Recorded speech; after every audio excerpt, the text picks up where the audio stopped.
नमस्ते बच्चों, हिंदी सुलभ भारती कक्षा छठी की पुस्तक में का दूसरी इकाई का 9वां पाठ यानी कि कविता है वह देश कौन सा है। इसके कवि है राम नरेश त्रिपाठी। जन्म हुआ है इनका 4 मार्च 1889, मृत्यु 16 जनवरी 1962। रचनाएं मिलन, स्वप्न, पथिक, मानसी आदि कृतियों के अतिरिक्त अपने बालोपयोगी साहित्य भी लिखा है। परिचय, आप राष्ट्रीय सांस्कृतिक काव्यधारा के प्रमुख कवि हैं। प्रस्तुत कविता में भारत की महिमा एवं उसकी सुंदरता को बताया है। तो देखो, इस कविता में भारत देश की विभिन्न विशेषताओं का सुंदर वर्णन किया गया है। देखते हैं क्या लिखा है कविता में। मनमोहिनी प्रकृति की जो गोद में बसा है, सुख स्वर्ग सा जहां है वह देश कौन सा है।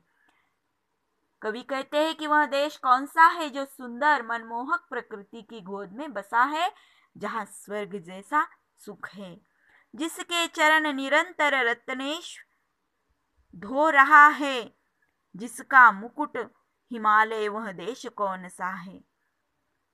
वह देश कौन सा है? समुद्र जिसके चरण निरंतर धो रहा है, रत्नेश यानी कि समुद्र, हिमालय जिसका मुकुट है, मुकुट के समान है।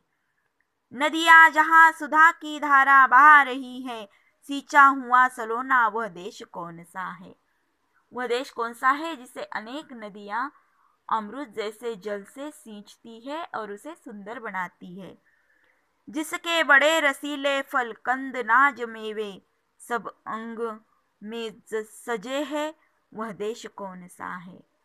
वह देश कौन सा है जहाँ जगह जगह रसीले फल है, सभी प्रकार के अनाज, सब्जियां तथा मेवे उत्पन्न हैं, जहाँ विविध प्रकार के सुंदर तथा सुगंधित फूल खिले हैं, जिसमें सुगंध वाले सुंदर प्रसून प्यारे दिन रात हंसते रहे हैं, वह देश कौन सा है। जहाँ के सुगंधित फूल दिन रात हंसते रहते हैं, वह फूल कौन सा है, वह देश कौन सा है। मैदान गिरी वनों में हरियालियां लहरती, आनंदमय जहाँ है, वह देश कौन सा है। वह देश कौन सा है जहाँ मैदानों, पर्वतों तथा वनों में हरियाली लहराती है तथा जहाँ हर जगह आनंद ही आनंद है, जिसके अनंत धन से धरती भरी पड़ी है, संसार का शिरोमणि, वह देश कौन सा है। वह देश कौन सा है जिसकी पृथ्वी विभिन्न प्रकार के खनिजों से भरपूर है, जो संसार के सभी देशों में सर्वोत्तम है। संसार यानी कि दुनिया, सबसे प्रथम जगत में जो सभ्य था रहेगा, जन जन का दुलारा, वह देश कौन सा है। वह देश कौन सा है जहाँ सबसे पहले सभ्यता का उदय हुआ, जिस देश को वहां का प्रत्येक नागरिक बहुत प्यार करता है। नवक्रांति के पुजारी, सेवक, सपूत, जिसके भारत शिवाय दूजा, वह देश कौन सा है।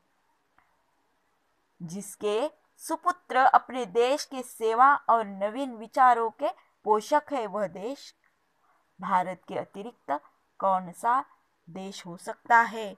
तो इस तरह हमारे देश का गुणगान, महत्व बताने वाली यह कविता समाप्त हो गई है। इसका अभ्यास मैं आपको आपके ग्रुप पर